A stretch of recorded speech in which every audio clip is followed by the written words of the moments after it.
नमस्कार मित्रों, फिर से स्वागत है आपका अपने YouTube चैनल हिंदी की पाठशाला पर। मैं डॉक्टर धनेश आपका हार्दिक स्वागत अभिनंदन करता हूं। आज की इस कक्षा में आज जो हम प्रमुख रूप से पढ़ेंगे, जो हमने 4 क्लासें पढ़ी हिंदी साहित्य के इतिहास के बारे में, उसका सार। जैसे कि अपने परिवार में विभिन्न व्यक्ति होते हैं और वो क्या करते हैं, अपने अपने मत देते हैं।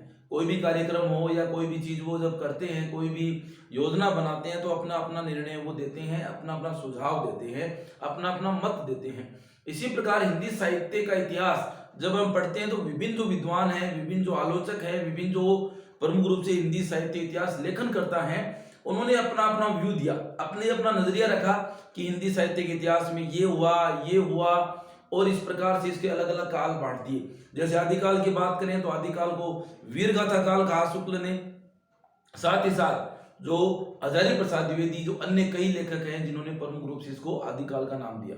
बात करते हैं भक्ति काल की, तो भक्ति काल को पूर्व मध्यकाल नाम दिया गया, भक्ति काल भी नाम दिया गया, श्रवण युग की उपमा इसको दी गई। उसके बाद चलते हैं रीति काल पे, तो रीति काल को प्रमुख रूप से श्रृंगार काल भी कहा गया, उत्तर मध्य काल भी कहा गया और रीति काल की संज्ञा दी गई।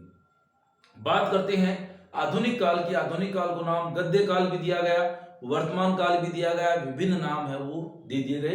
परंतु नगेंद्र ने अलग दिए, जो रसाल है उन्होंने अलग दिए, हजारी प्रसाद द्विवेदी ने अलग दिए, राम कुमार वर्मा ने अलग दिया। इसके अलावा बात करते हैं गार्सदत्तासी, बात करते हैं मिश्र बंधु, बात करते हैं शिव सिंह सेंगर, जॉर्ज अब्राहम ग्रीशन और आचार्य रामचंद्र शुक्ल।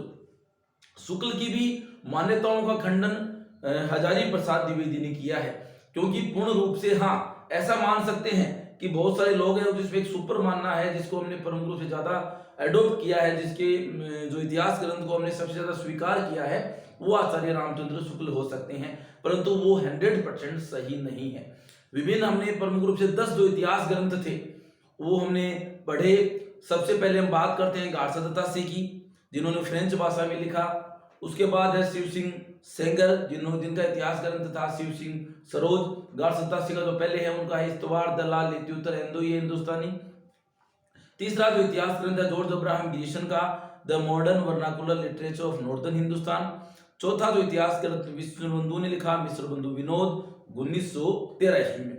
उसके बाद पांचवा जो इतिहास ग्रंथ आता है आचार्य रामचंद्र शुक्ल का, जिन्होंने प्रमुख रूप से अपने इतिहास ग्रंथ में काल विभाजन किया, विधेयवादी पद्धति का प्रयोग किया। 1929 ईस्वी में इन्होंने अपना इतिहास ग्रंथ लिख दिया, हर काल का दोहरा नामकरण दिया।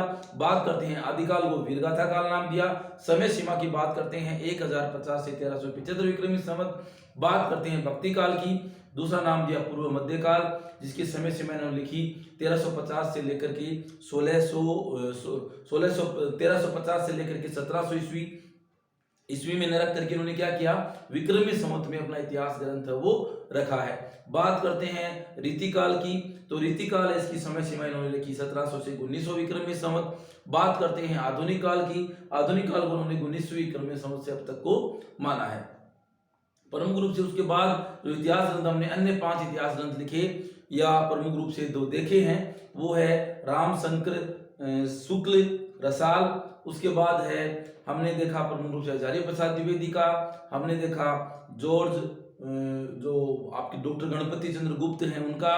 उसके बाद हमने देखा प्रमुख रूप से जो आपकी राम कुमार वर्मा है। उसके बाद हमने देखा डॉक्टर नगेंद्र, और साथ साथ हजारी प्रसाद द्विवेदी का भी हमने इतिहास ग्रंथ वो देखा है। जो आज हम पढ़ेंगे इन 10 इतिहास ग्रंथों का सार, कि इतिहास ग्रंथकार ने अपना इतिहास लिख दिया, परंतु विभिन्न जो विद्वान हैं, विभिन्न जो इतिहास लेखन करता है, जो आलोचक हैं, जो समालोचक हैं, जो समीक्षक हैं, वो किस नतीजे पर पहुंचे, एक निष्कर्ष पर पहुंचे कि हमें हाँ सबके इतिहास ग्रंथ को आप पढ़िए, सबको मानिए, परंतु ये जो इतिहास ग्रंथ है वो एक आदर्श इतिहास काल रहेगा, वास्तविक इतिहास काल रहेगा। तो चलते हैं हम इस इतिहास काल की तरफ।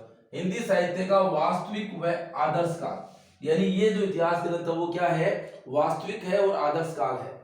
आदिकाल की समय सीमा 1000 इन्होंने ईस्वी में दी है, ध्यान रखेंगे ईस्वी में दे दी है। जो प्रमुख रूप से आदर्श काल है उसमें 1000 ईस्वी से लेकर के 1350 ईस्वी तक। दूसरा है भक्ति काल, जिसको श्रवण युग की उपाधि हम देते हैं, 1350 से लेकर के 1650 तक। तीसरा है रीति काल, 1650 से 1850 ईस्वी तक।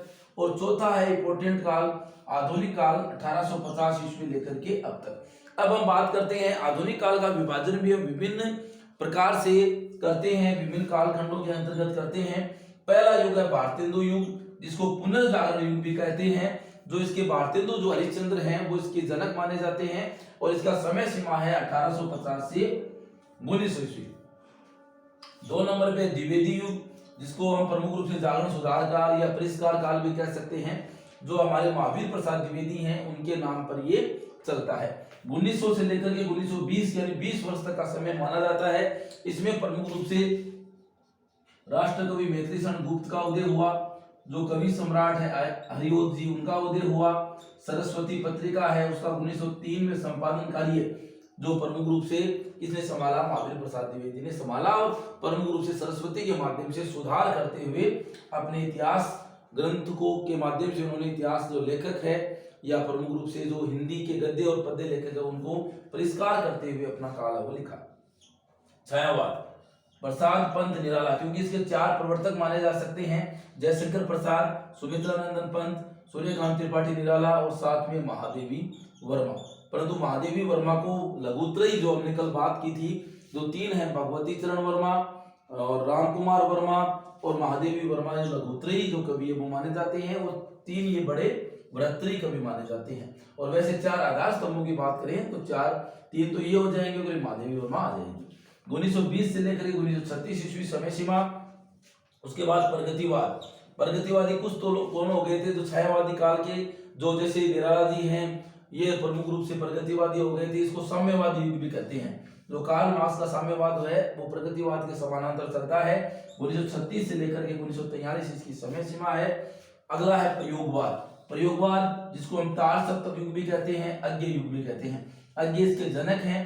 तार सप्तक 4 तार सप्तक इन्होंने निकाले 1943, 1951, 1959 और 1979 ईस्वी में 4 तार सप्तक निकाले, पहला, दूसरा, तीसरा और चौथा।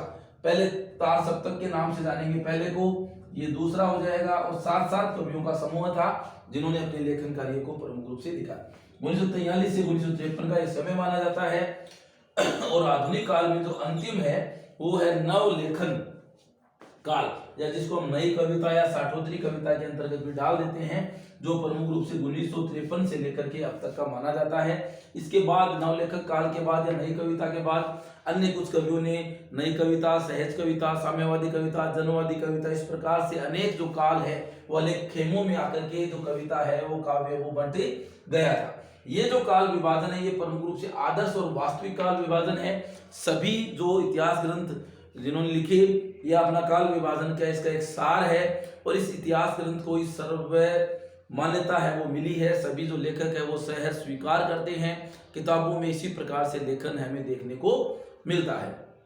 हमने प्रमुख रूप से 4-5 क्लासों में जो इतिहास के लेखनकर्ता उनकी पद्धतियां और उन्होंने कौन कौन सी मुख्य बातें इनके इतिहास ग्रंथ में रही है, कौन कौन सी कमियां रही हैं, सब कुछ हमने पढ़ने का प्रयास है वो किया है। और आगे की क्लासों में हम प्रमुख रूप से आदिकाल को पढ़ेंगे। आदिकाल को कितने भागों में बांटते हैं, कौन इसकी कवि हैं, कौन इसकी भाषा कौन सी है, सब कुछ। और इसके साथ साथ भक्ति काल को भी हम पढ़ेंगे, रीति काल को भी हम पढ़ेंगे और आधुनिक काल के विभिन्न भागों को पढ़ते हुए हम अपने इतिहास ग्रंथ को पूरा करने का प्रयास करेंगे। ये जो मैं पढ़ा रहा हूँ ये हर परीक्षा में वेरी इंपॉर्टेंट है। यहाँ से प्रश्न पूछे जाते हैं और पूछे जाते रहेंगे। अभी तो अपना एक पार्ट ही पूरा हुआ है, आदिकाल दूसरा है और जो भक्ति काल, रीति काल, इस प्रकार से पाठ चलेंगे तो आपको निश्चित रूप से इससे हेल्प मिलेगी अपनी परीक्षा में। और यदि आप कोई भी आपके डाउट्स है क्लासों के माध्यम से कि कोई चीज़ आपको पूछनी है, कोई प्रश्न में कोई दिक्कत होती है तो प्लीज़ आप कमेंट बॉक्स में जाकर के कमेंट अवश्य करें, आपको उसका समाधान है वो मिलेगा। यदि अभी तक आपने चैनल को सब्सक्राइब नहीं किया तो प्लीज़ आप सब्सक्राइब कर देवें, क्योंकि सब्सक्राइब के कोई पैसे नहीं लगते। काला सा एक चौकोर इस प्रकार से एक बटन है ब्लैक कलर का, यहाँ पे लिखा हुआ सब्सक्राइब, उसको आप दबा देना है। उसको केवल एक बार करना है, उसको बार बार हर वीडियो में आपको नहीं छेड़ना है। उसके पास ही बेल आइकन है उसको भी दबा दें और उसमें ऑल ऑप्शन को चुनें, जिससे हर आने वाला वीडियो आप तक आसानी से पहुंचता रहे। आप यूं ही मुझे वीडियो और मुझे अपना प्यार है वो देते रहें। और यदि अपने इस वीडियो को पसंद करते हैं आप तो अपने दोस्तों के साथ लाइक और शेयर भी करें, ताकि हमें एक मोटिवेशन है वो मिलता रहे। मिलते हैं नेक्स्ट वीडियो में, तब तक के लिए धन्यवाद।